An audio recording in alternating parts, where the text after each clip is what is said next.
what you put out, you'll get back. At the beginning of this year, I wouldn't say I had much spirituality, but now I get it, because now God to me is the universe and this energy, whether you call it chi, prana, God, there is a life force, right? And when we talk about attracting things, for me, that manifested in double pneumonia. But all of a sudden it was like, I'm okay. And I kind of just gave in. And no joke, Adam, within 48 hours of me making that decision, my blood work changes. And it's about a lady who had terminal cancer. She basically cured herself of cancer within like 4 weeks or something. It's a crazy story. It's conditioned out of us that we have this spiritual energy. You know, initially people were talking about the law of attraction. You could just sit on your sofa and expect, you know, if you say money flows to me, yeah, then just all this money will pile through the door. And I think people on a subconscious level were like,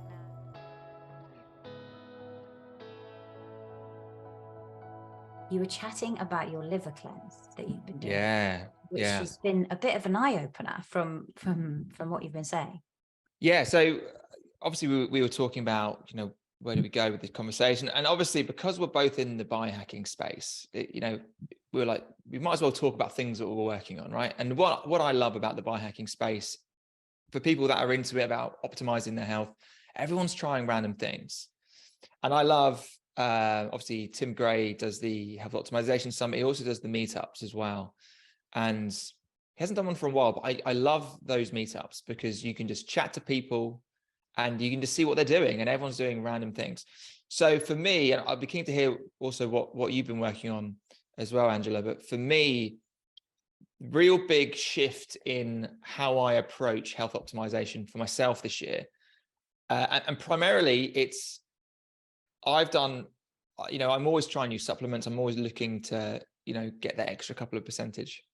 But this year, I flipped to focusing on, well, is it necessarily about what I'm ingesting and taking? Because that very much falls within the kind of industrial medical complex. You know, it might not be a pharmaceutical we're now taking a supplement.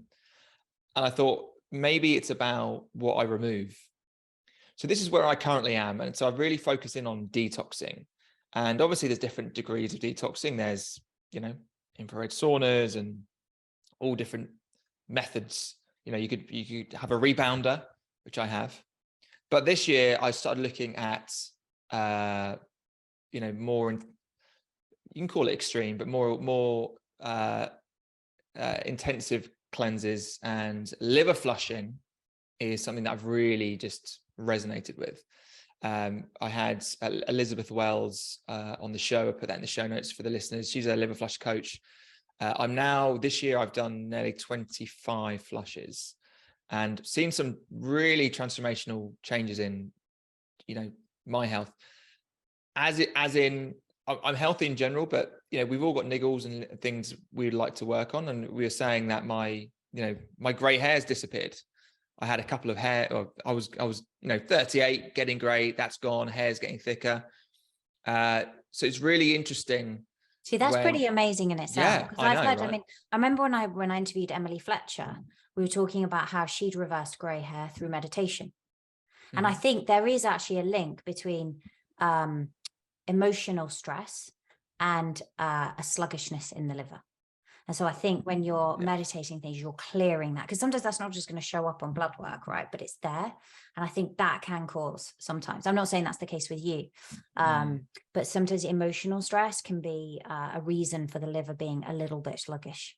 Well, what I would say is, and not so much for me, but if you follow committed liver flushers on Instagram or wherever they hang out, a lot of women talk about kind of emotional journeys they go through as they detox the liver. Like random emotions come up because you store emotions in the body, and as you're purging these liver stones or these gallstones, they can feel different emotions come through.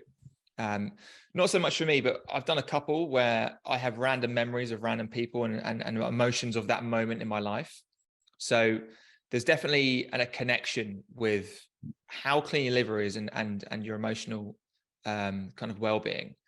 And also, if you study the work of Andreas Moritz, who kind of wrote the book on liver flushing, he says that when you have a clean liver, you just can't get angry, because the liver is where if you've got a congested liver, a lot of people get angry and pent up. And I honestly, I'm quite a relaxed guy in general. I think people can get that from my demeanor, but I can process things a lot better as I clear the liver, which again, it's just so fascinating.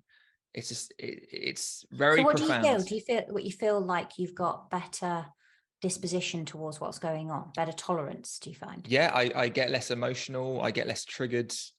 I'm just more consistent in my moods.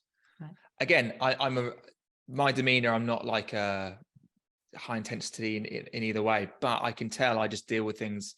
It's similar to when you meditate a lot. Meditation for me gives you that buffer. It's like, right, like if I meditate, when there's the stimulus, I've now got a gap between stimulus and response, and I'm not triggered as much. You can think about it. So that's a tool. With doing liver flushing, I find that there's just nothing even can trigger me. I'm just like, oh, okay, that's happened. Really interesting. Yeah. So I definitely think there's an emotional connection to good liver health and good bile flow. With the 25 that you've done, what have you noticed? Did it kind of amp up in terms of detoxification as you did the first few, or have you noticed and then kind of ease off, or have you noticed that it's just consistent across the whole? Like what have you observed in terms of, because obviously we're exposed to toxins constantly, so it's almost like you'll never get it really clean. Exactly right. We live in a toxic world, so we're never, I think for me, detox is a daily thing. You always have to be avoiding getting exposure to toxins and doing your best, but we can't avoid it, right? We're bombarded. What I've noticed is these stones keep coming. They just keep coming. And as it happens, just things gradually improve. We all notice we all have little niggles, and those little niggles just seem to, for me, have been disappearing. Again, I'll refer to the conversation with Elizabeth Wells. She had loads of chronic health issues that she's reversed. She's done over 100 flushes.